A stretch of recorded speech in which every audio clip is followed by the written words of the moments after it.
Vivre dans un immeuble de fou. Logiquement, si tu es arrivé ici, c'est que le titre t'a peut-être un peu interpellé. Clairement, c'est une vidéo que j'ai hésité à faire parce que je voulais pas me retrouver, tu vois, en mode diffamation. Donc je vais y aller avec des propos un petit peu plus pondérés que ce qui se passe réellement.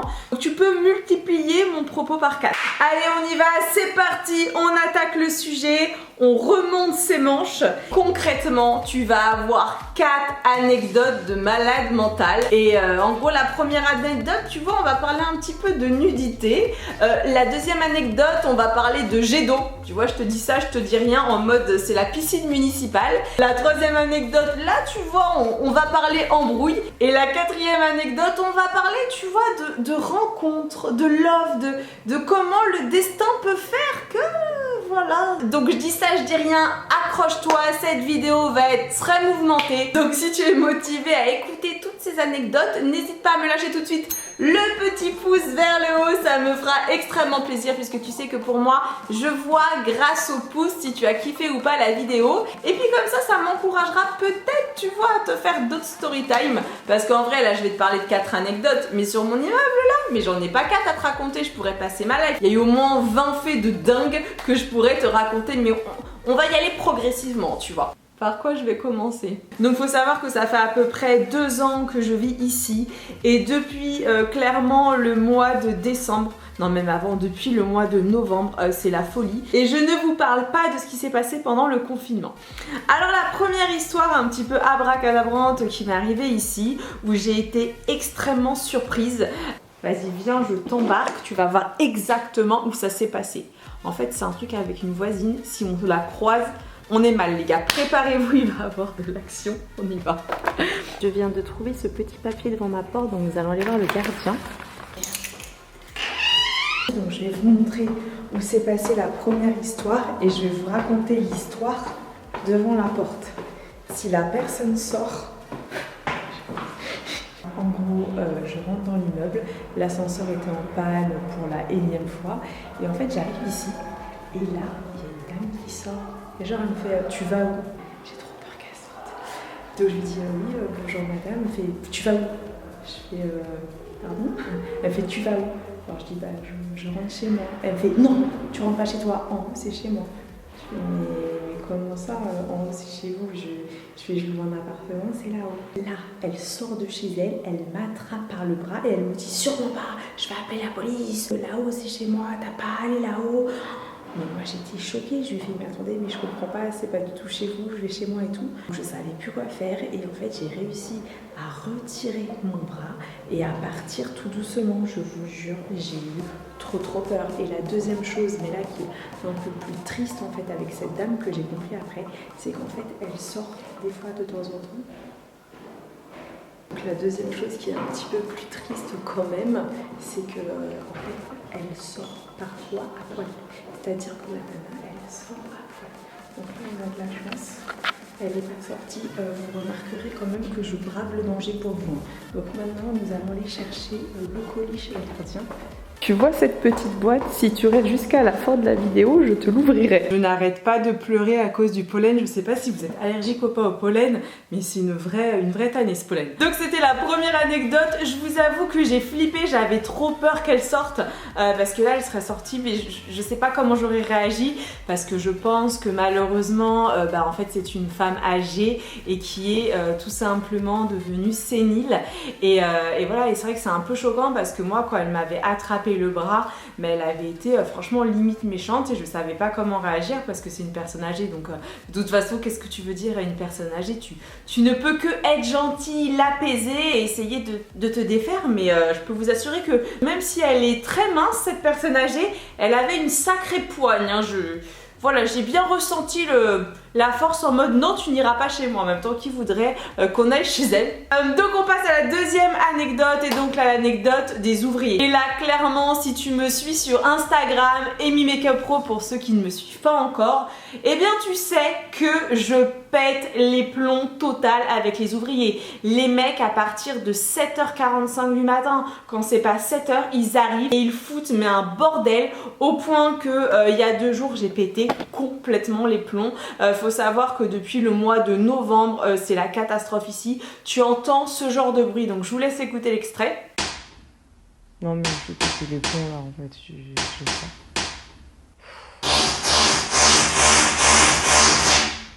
Oh putain. Allez, un petit coup de marteau. Donc imagine ça pendant des mois et des mois à partir de 7h du matin. Quand toi en fait tu es insomniaque et tu te couches vers 3h. Et ben sincèrement, il y a 2 jours, j'ai complètement serré dans ma tête.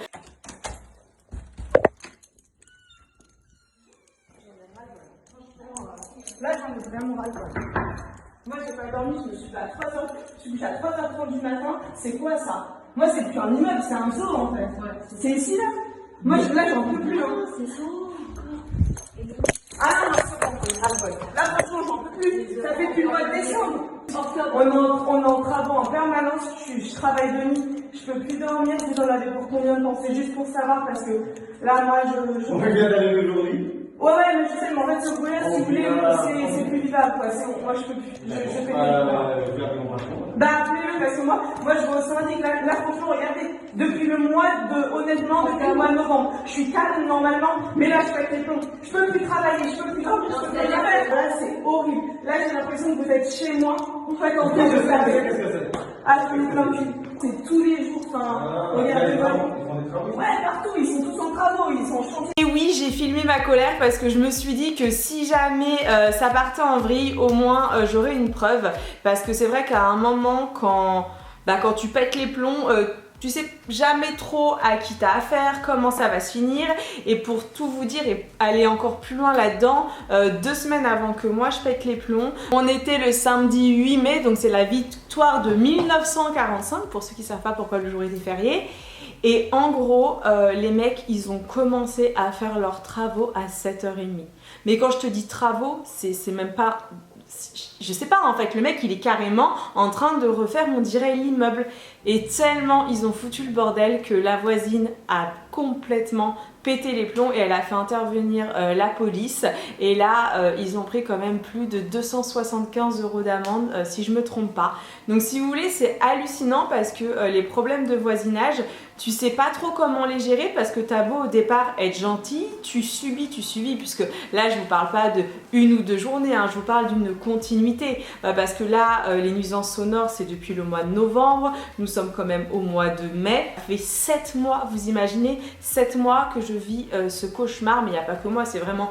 Tout l'immeuble, on vit ce cauchemar et en fait on le dit au syndic et on dirait que les mecs ils se bougent pas le cul et je me dis qu'ils ont vraiment beaucoup de chance parce que certaines personnes qui se contrôleraient peut-être un peu moins, il y aurait carrément des meurtres. En plus le comble dans tout ça c'est que la personne que j'ai été voir, c'est un monsieur, c'était sa première journée de travail et lui c'était pas l'appartement, en fait il réparait l'ascenseur parce que les ouvriers en fait ce qu'ils ont fait c'est qu'ils ont pris l'ascenseur pour un monte-charge et ils mettaient en fait tous leurs débris, tous les cadavres des murs en béton là qui cassaient dans l'ascenseur. Ils ont tellement chargé l'ascenseur sans respecter le poids qui est préconisé qu'ils l'ont claqué. Et comme c'est un vieil immeuble et que nous sommes en déconfinement, et bien voilà, il a fallu carrément refaire tout le câble, toute l'électricité et en plus de ça la société qui s'occupe donc de l'ascenseur, et bien elle ne peut pas venir pour le moment, donc nous n'avons plus d'ascenseur. Alors la troisième anecdote,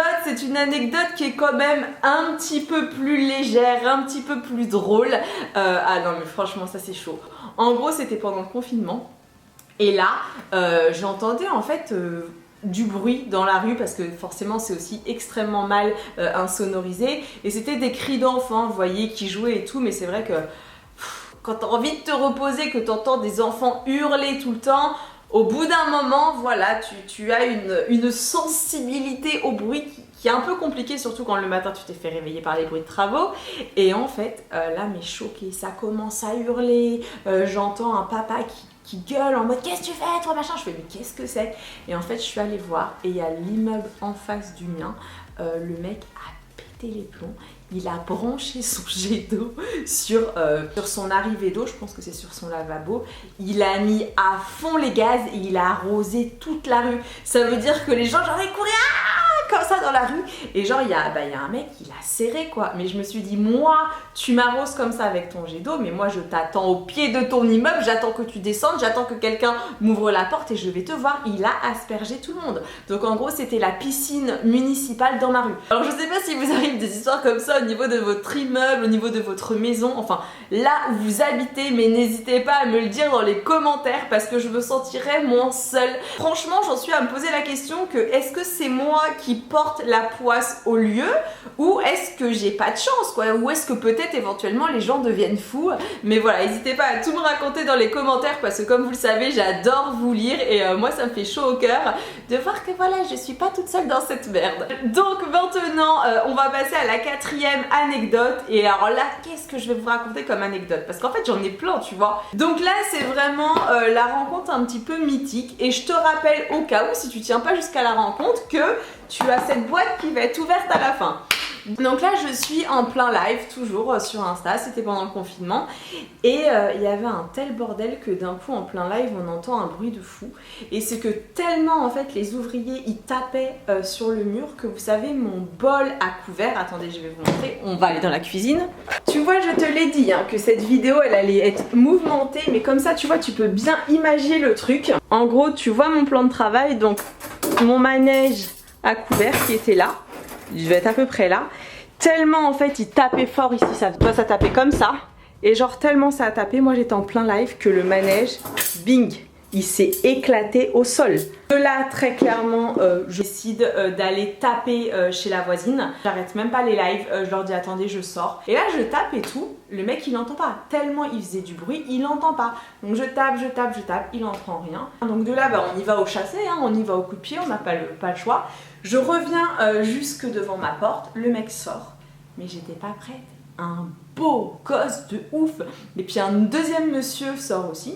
Et je me dis mais il sort d'où là? Donc je me suis trouvée un petit peu con. Et du coup de là je me sens genre super gênée. Parce que moi je suis sortie en mode mais déglinguée hein. J'avais un œil à moitié maquillé. J'étais en train de faire ma séance de maquillage. En plus je crois qu'on était en train de tester des fards assez pushy. Donc là je me tape trop la honte. Et je leur dis mais en fait je fais genre la meuf tu vois là faut que tu continues dans ton énervement, tu peux pas faire je fais mais en fait c'est quoi ce bazar, je fais vous vous rendez compte nanana. Donc là le mec beau gosse il commence à être grave gentil, à être vraiment en mode cool. Sauf que le mec avec qui il était, il commence à m'agresser. Comment c'est parti en vrille. Mais quand je te dis que c'est parti en vrille, mais c'est que c'est parti en vrille. Tout ça en live, voilà. Donc on va pas s'attarder sur le côté parti en vrille, on va s'attaquer sur le beau gosse. Et là je rentre chez moi, je continue mon live et je me dis mais attends mais c'est quoi ce mec, il est trop beau, genre le jeune beau gosse tu vois. Et du coup en fait on a fini le live et là franchement vous avez raté un truc, hein. Ceux qui ne sont pas sur Insta vous avez raté un truc. Et de là en fait on a fait toute une préparation. On a testé les tenues et tout et après genre on est parti en mode pour que les personnes sur le live puissent voir le visage du mec pour savoir s'il était beau ou pas, tu vois. En fait, le mec, c'était un peu un mélange, tu vois, de... Je sais pas, il avait un petit côté du visage de Matt Pokora, le corps de Jesse Metcalfe, je pense, ça se voyait à ça. Il était pas torse nu, mais tu vois, ça se voyait à sa carrure. Une bombe. Et en gros, je suis allée sur le balcon. Donc je suis allée jusqu'ici et en fait j'ai essayé de filmer pour qu'on voit en fait le gars. Sauf que là, chose complètement imprévue, c'est pas le mec qui me parle et qui me dit bon je vous préviens, je vais refaire du bruit. Donc je me suis trouvée mais tellement mal parce qu'il faut savoir que moi je suis une timide hein. Si je faisais la folle comme ça c'est parce qu'on était confinés, on n'avait pas le moral au top et je me suis dit allez vas-y faisons l'enfant. Moi je me suis retrouvée au collège hein, dans ce live hein. C'était du n'importe quoi. Et voilà, et en fait l'après-midi, donc après tout ça j'ai coupé le live et l'après-midi j'étais posée sur le balcon, je sais plus trop ce que je faisais et le mec a recommencé à me parler et là il me dit oui juste pour vous dire que demain je reviens juste pour vous pour faire du bruit. Du coup je me dis mais enfin, il drague, enfin il fait quoi là le mec?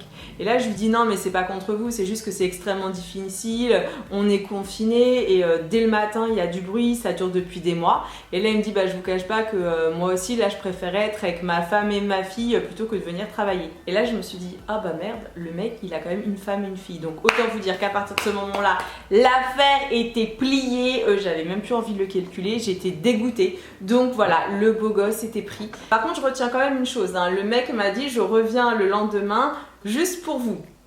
Les mecs et la fidélité. Je dis ça, je dis rien. D'ailleurs, soit dit en passant, une vidéo arrive très vite sur ma vie sentimentale, cet échec. Et je pense que là, tu vois, ça sera un peu comme cette story time là. Vous allez vous taper des barres parce que en termes d'amour, c'est comme l'immeuble. Hein. Je pense que c'est même plus chaotique. J'ai des histoires, mais des histoires de ouf. Eh bien, on arrive à la fin. Maintenant, je vous ai tout raconté. J'ai hâte de lire vos anecdotes et je vous l'avais promis. Nous allons ouvrir ce colis, je sais pas c'est quoi du tout. D'ailleurs j'en profite si jamais vous n'avez pas vu mon dernier big unboxing, ça va être par ici. C'est la collection 1944, ça faisait longtemps que j'avais pas reçu de produits 1944. Oh c'est les crayons à lèvres, oh j'en ai reçu pas mal, hein. J'en ai reçu 7. Trop bien. Bon j'en teste un juste pour le fun quand même. Oh là là, la couleur est magnifique. Eh ben...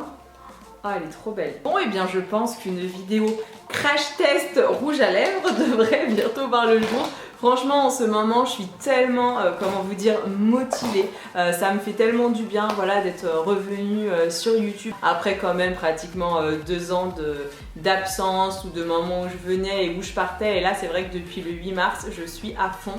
Et ça me fait super plaisir de voir que vous aussi, vous revenez. Vous êtes de plus en plus nombreux à être au rendez-vous. Donc, petit rappel, c'est la première fois que tu arrives sur ma chaîne, déjà n'hésite pas à t'abonner juste en dessous, et si jamais tu es abonné depuis longtemps, vérifie que la cloche en fait elle est bien activée, parce que sache qu'en fait au bout de, je crois que c'est au bout de 2-3 semaines, faut remettre la cloche parce que ça te désactive les notifications. Et bien maintenant je vais vous laisser, je compte sur vous pour mettre le petit pouce vers le haut si la vidéo vous a plu, et je vous dis à mercredi prochain 16h pour une nouvelle vidéo. Le thème, parce que oui, j'ai quand même un petit planning, et bien c'est la découverte des produits Pat Matte Grass. Je sais, je l'ai mal prononcé, en tout cas tu découvriras comment je me suis fait ce maquillage et surtout la qualité des produits. Je crois que c'est une des marques les plus chères que j'ai testées, mais genre waouh. Donc rendez-vous mercredi à 16h, et en attendant, prends soin de toi. Bisous. Ciao ciao.